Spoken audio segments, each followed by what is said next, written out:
With a dado blade in your saw and up, are you at a loss for trying to come up with a way to protect your fence? Here's a shop tip from Wood Magazine on how to make your own sacrificial fence quickly, easily, and it's really effective. So this is our jig, all made out of scrap material.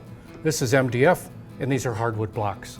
They're glued and screwed together, and I know that this is dead flat and straight because it was clamped to a known flat surface while it was gluing. Now to use this, all I have to do is take my normal clamps and insert them in through these openings. And that holds that sacrificial fence securely. Now, to use it the first time, I'm going to position it over the blade, and you'll notice that there are screws in all of these other blocks except for the middle.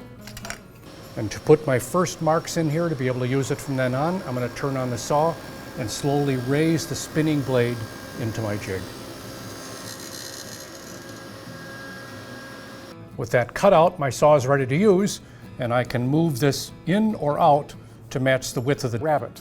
And what's also nice about this jig, I can move it to the other side and still be able to use the straight side when I don't need the dado cut out. So it's got a lot of uses, works really well. This will be part of your normal table saw equipment.